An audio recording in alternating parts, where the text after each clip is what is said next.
어느 싸늘한 가을날 아침이었습니다. 경상도 어느 산골 마을의 제법 넓은 기와집 대문이 활짝 열리더니 비단옷을 차려입은 한 여인이 가마에서 내렸습니다. 그런데 그 집 마당에는 이게 웬일입니까? 한때 그 집에서 위세를 떨치던 노마님이 두 무릎을 꿇고 땅에 이마를 대고 있지 않겠습니까? 마님, 살려주십시오. 제발, 제발 한 번만. 노마님의 목소리가 떨렸습니다.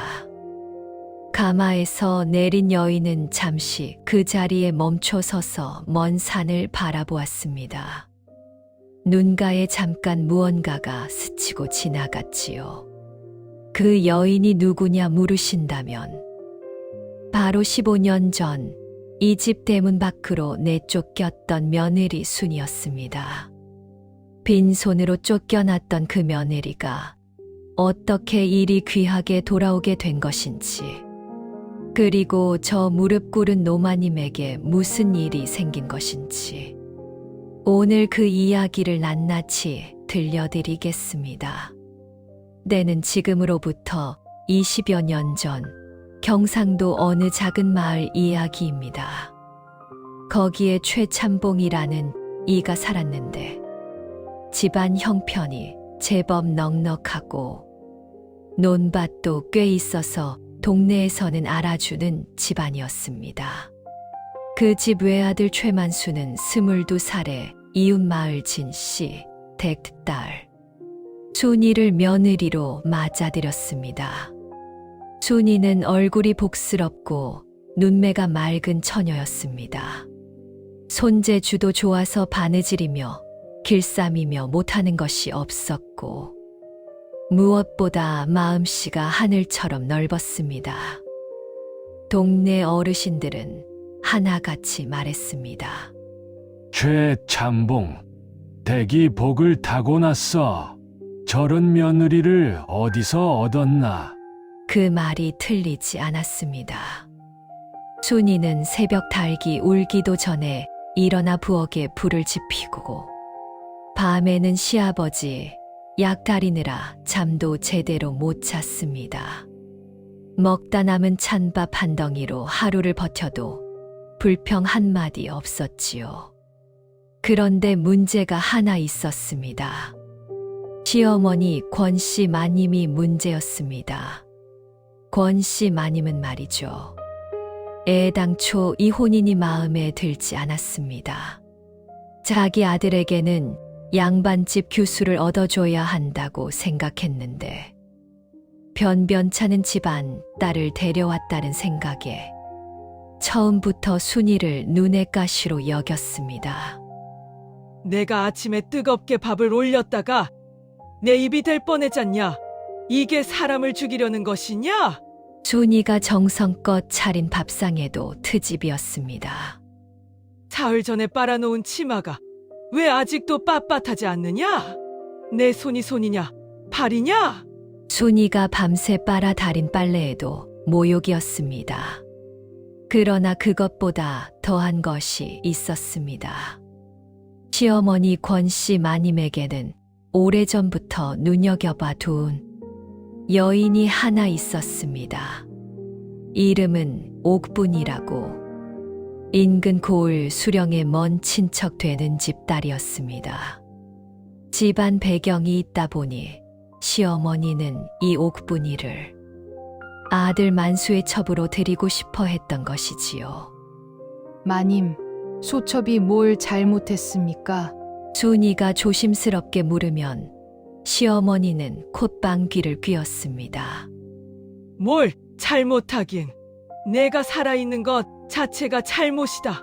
이런 소리도 서슴지 않았습니다. 남편 만수는 어떠했느냐 물으신다면 그 사람도 문제였습니다. 만수는 아내에게 나쁜 사람은 아니었습니다. 순이가 고생하는 것을 보면 가슴이 아프기도 했지요. 그러나 어머니 앞에서는 한없이 작아지는 사람이었습니다.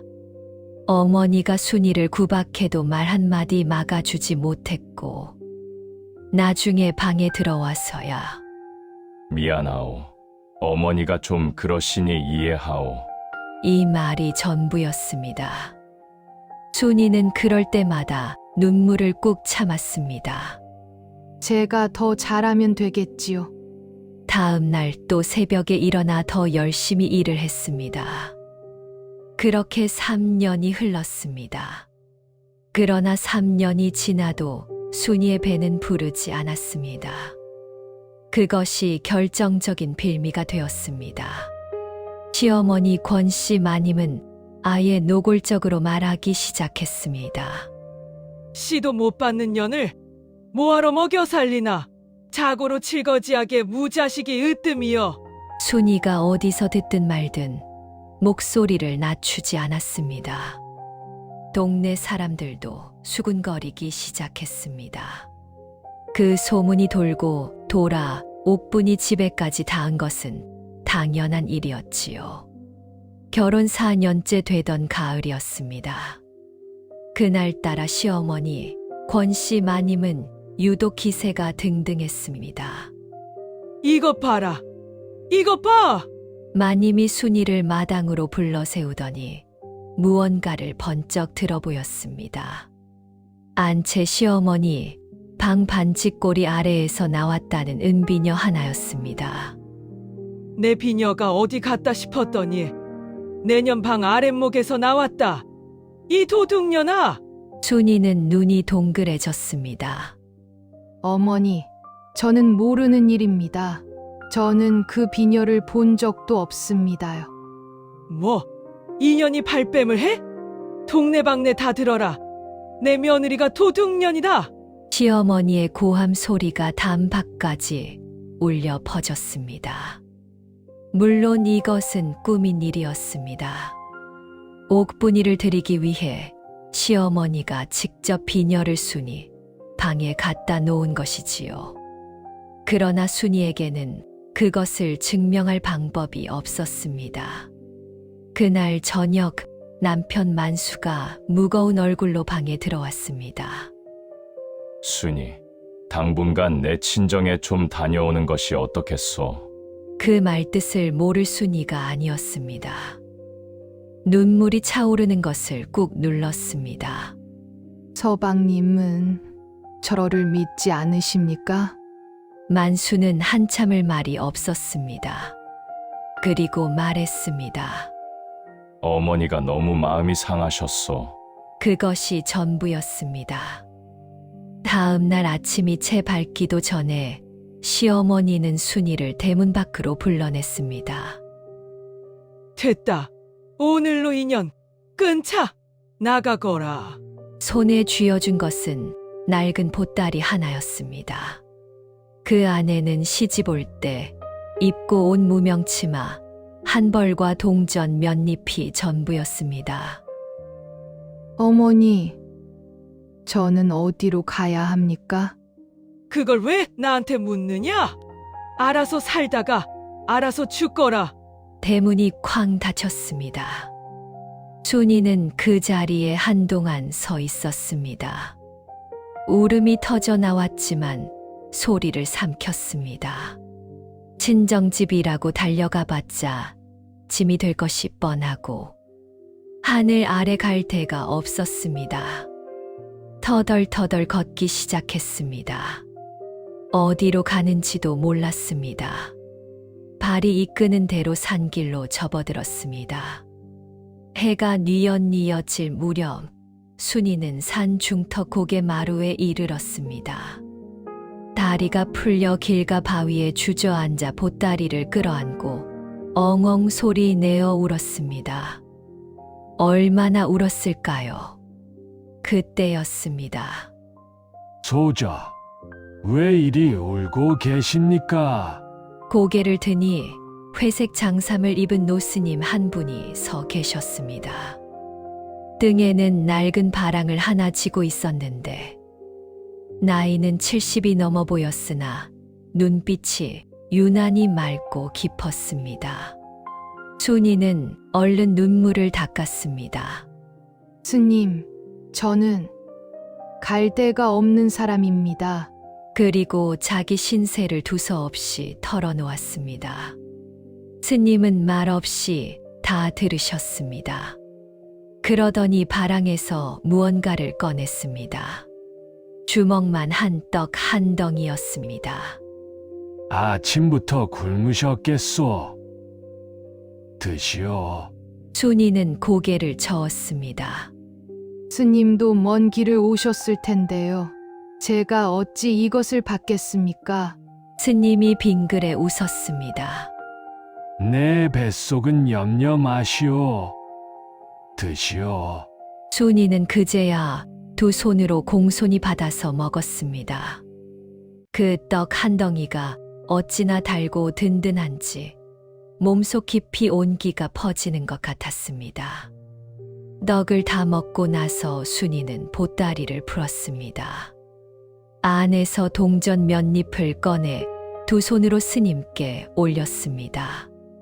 이것이 전부지만 스님 공양이라도 하시라고 드리겠습니다.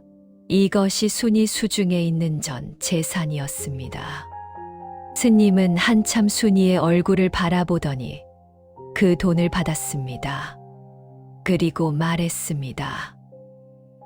고맙소.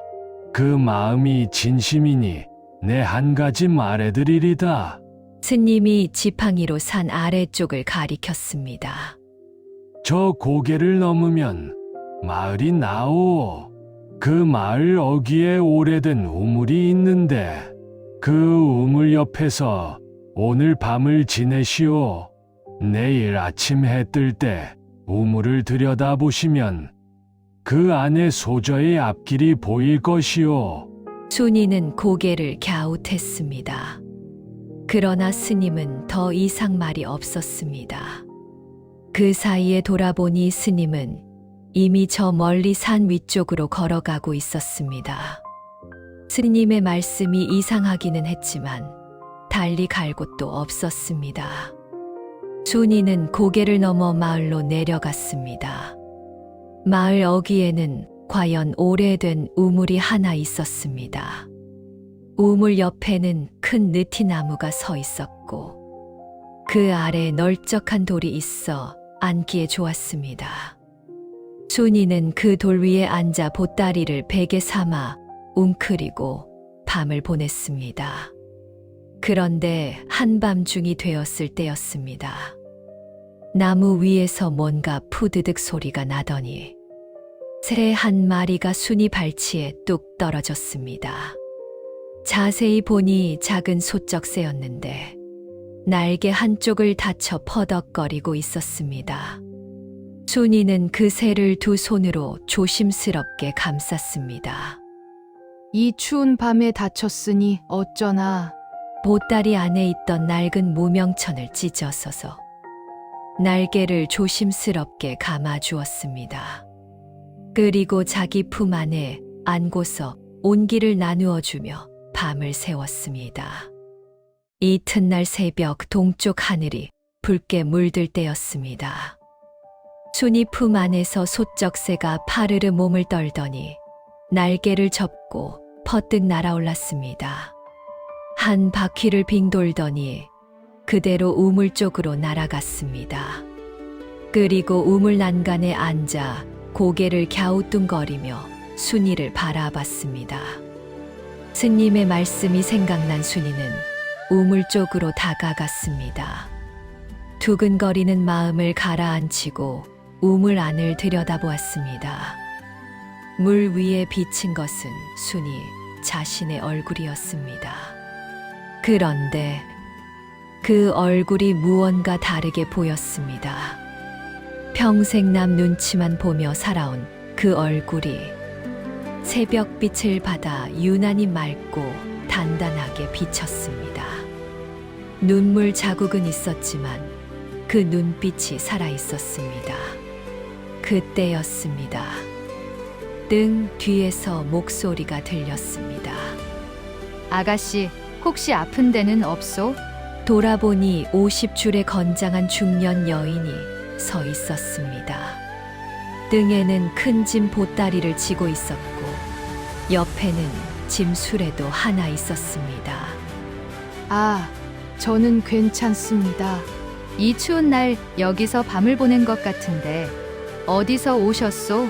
순이는 잠깐 망설이다가 사실대로 말했습니다. 그 여인은 박 씨라고 했습니다. 이 지역 일대에서 포목 행상을 하는 여인이었습니다. 남편을 일찍 여의고 혼자 장사로 자식 셋을 키워내 억척스러운 사람이었지만 눈이 맑고 마음 씀씀이가 후했습니다. 마침 잘 됐소. 나도 일손이 부족하던 참이었는데 당장 갈 데가 없다면 나를 따라오겠소? 밥은 굶기지 않겠소. 순이는 두 손을 모아 절을 했습니다. 감사합니다. 뭐든 열심히 하겠습니다. 박 씨는 껄껄 웃었습니다. 그 눈빛을 보니 믿음이 가는구먼. 그렇게 두 사람은 함께 길을 떠났습니다. 순이는 박 씨 밑에서 일하면서 포목 장사의 이치를 배워갔습니다. 셈이 밝고 손재주가 좋아서 배우는 속도가 빨랐습니다. 무엇보다 사람을 대하는 태도가 진심이었습니다. 손님이 비싼 것을 살 필요가 없을 때는 솔직하게 말해주었고, 형편이 어려운 사람에게는 조금 덜 받거나 아예 외상으로 주기도 했습니다.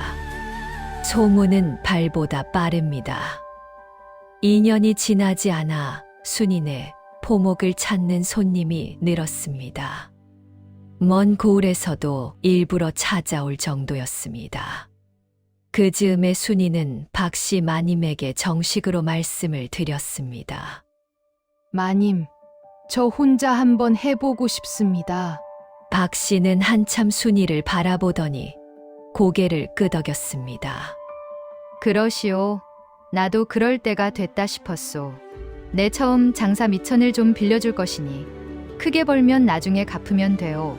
순이는 눈물이 날 뻔했습니다. 순이는 그 미천으로 장을 돌아다니며 좋은 포목을 골라 팔기 시작했습니다. 눈썰미가 워낙 좋아서 비단 품질을 보는 안목이 남달랐습니다. 거기다 길쌈 솜씨까지 있으니 직접 짠 직물도 팔았습니다.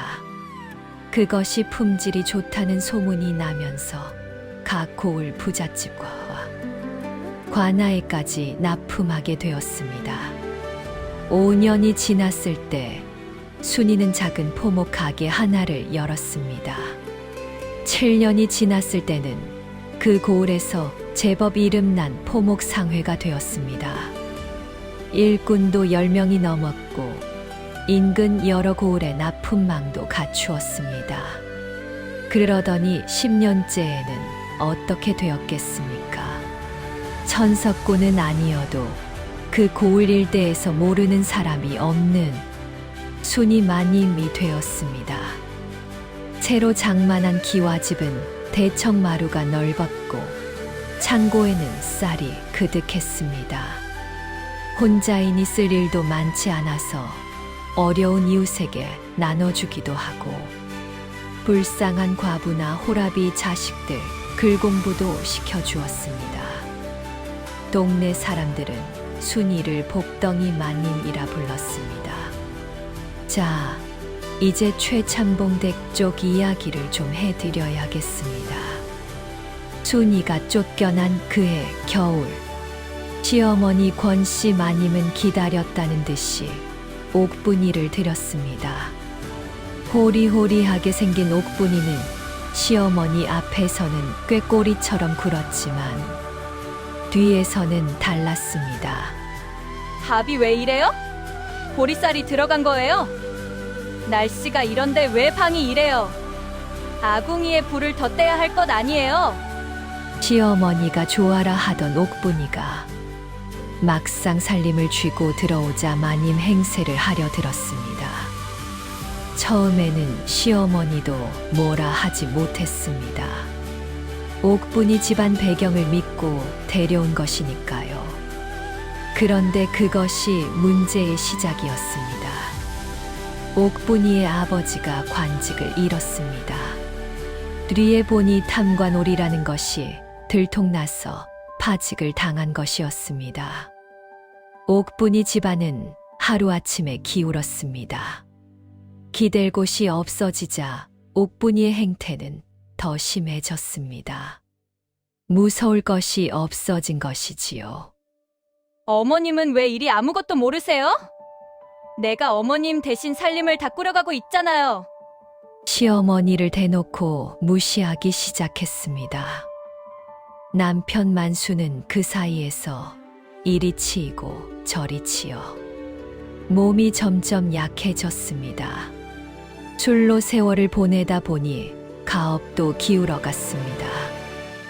논밭을 팔고 또 팔고 나중에는 기와집마저 팔아야 할 지경이 되었습니다.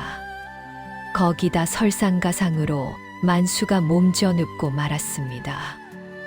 의원을 불러야 하는데 돈이 없었습니다. 옥분이는 내가 왜 돈을 써야 해요? 하고는 친정으로 달아났습니다.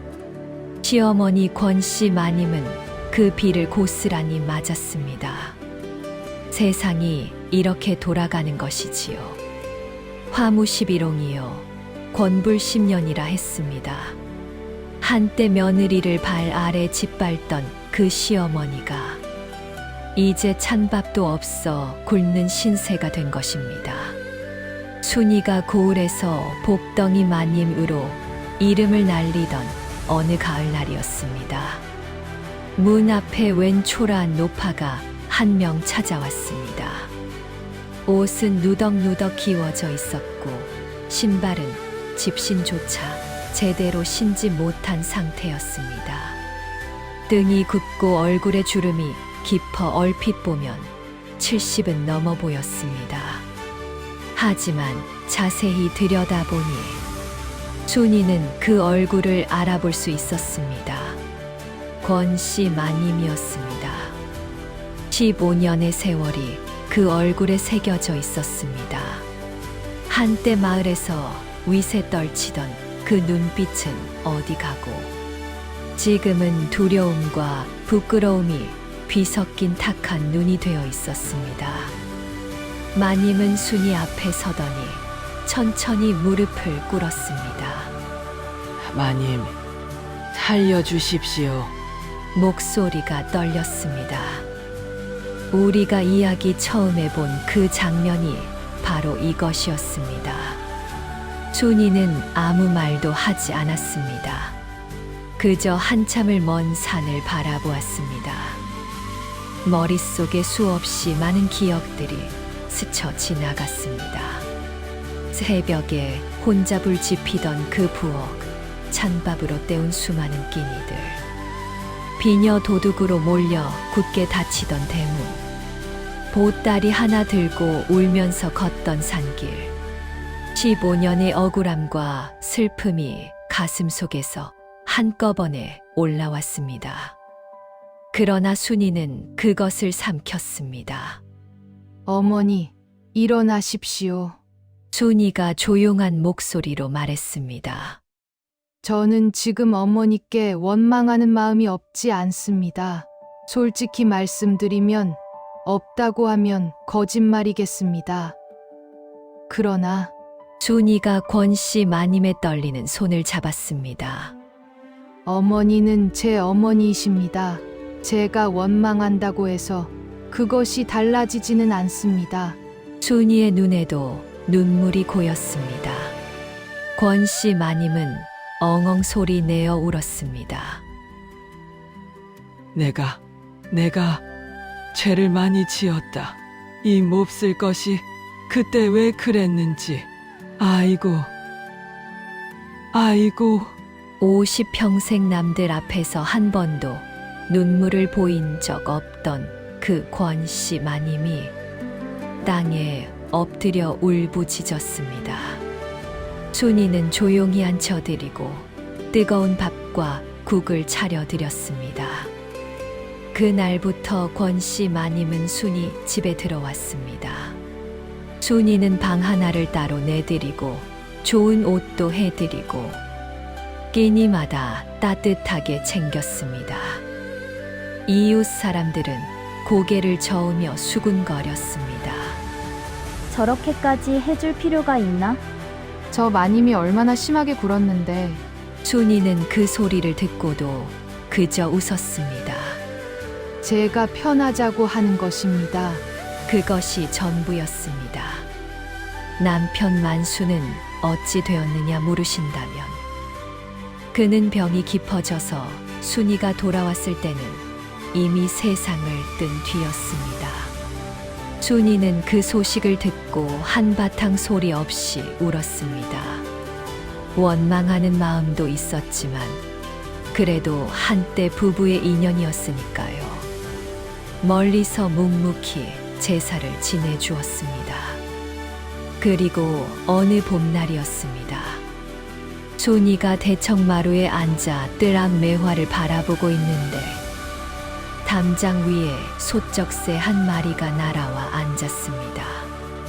머리를 갸웃거리며 순이를 바라보더니 소쩍소쩍하고 2번 울고는 다시 훨훨 날아갔습니다. 순이는 그것을 보며 빙그레 웃었습니다. 그 옛날 추운 밤 품 안에서 날개를 다쳤던 소쩍새가 떠올랐습니다. 아마도 그날 그 스님이 일찍부터 알고 계셨던 것이 아닐까요? 순이 안에 있는 그 마음, 다친 새도 품을 줄 알고 가진 것이 없어도 줄 아는 그 마음, 그것이 모든 복의 씨앗이 된다는 것을. 청썰 구독자 여러분, 사람이 살다 보면 억울한 일을 당할 때가 있습니다. 내가 잘못한 것도 없는데 뒤집어 쓰기도 하고 믿었던 사람에게 배신을 당하기도 하지요. 그럴 때 원망이 안 생기면 그게 이상한 것입니다. 그런데 말입니다. 원망을 붙들고 있으면 그 무게가 고스란히 내 어깨에 얹힙니다. 반면에 그것을 내려놓을 때 비로소 2 손이 비어서 새 것을 줄 수 있습니다. 순이가 반지꼬리 하나 들고 쫓겨나던 그날 밤, 그가 아무것도 없는 빈손으로도 스님께 떡을 사양하고 다친 새를 품에 안은 것, 그것이 허무하게 없어진 것이 아니라 세상 어딘가에 다 쌓인 것입니다. 우리네 어르신들 말씀에 이런 말이 있지 않습니까? 사람이 사람에게 짓는 죄는 반드시 사람을 통해 받는다. 권씨 마님이 옥분이에게 당한 것을 보셨습니까? 그것이 바로 그 말 뜻입니다. 그리고 한 가지 더, 순이가 권씨 마님을 받아들인 것, 그것은 마음이 약해서가 아닙니다. 오히려 그것이 제일 강한 마음인 것입니다. 용서는 상대를 위한 것이 아니라 나 자신을 위한 것이거든요. 그 마음 하나가 순이를 끝까지 복덩이 마님으로 만들어준 것입니다.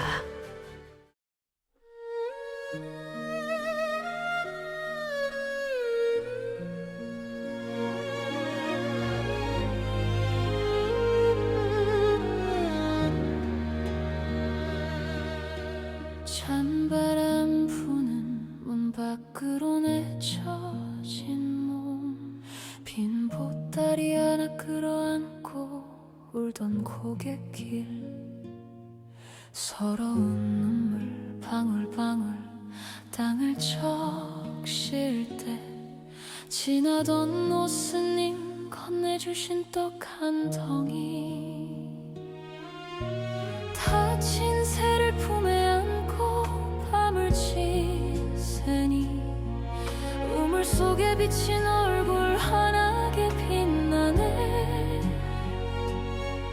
바닥까지 떨어진 내 운명이라도 하늘은 알고 계셔 그 착한 마음을. 울지 마라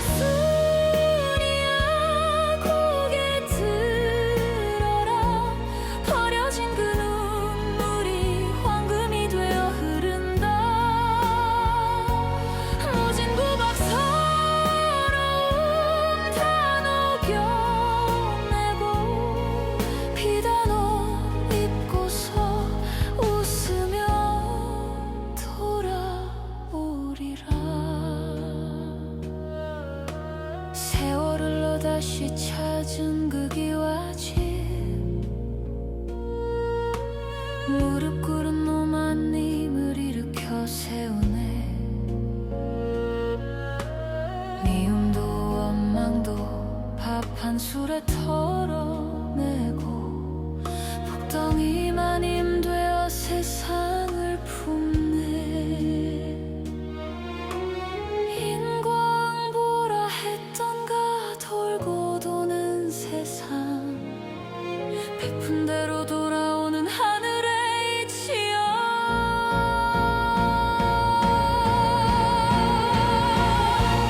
울지 마라 순이야 고개 들어라 버려진 그 눈물이 황금이 되어 흐른다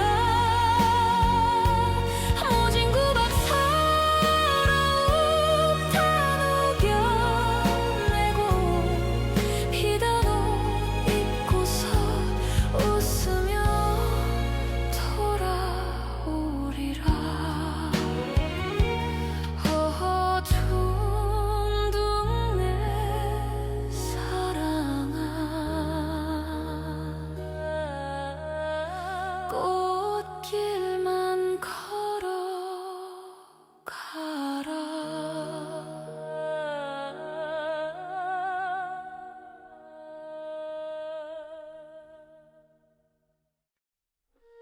오늘 청설의 이야기 여기서 마치겠습니다. 끝까지 들어주신 여러분, 진심으로 고맙습니다. 구독과 좋아요, 알림 설정은 청설에게 큰 힘이 됩니다.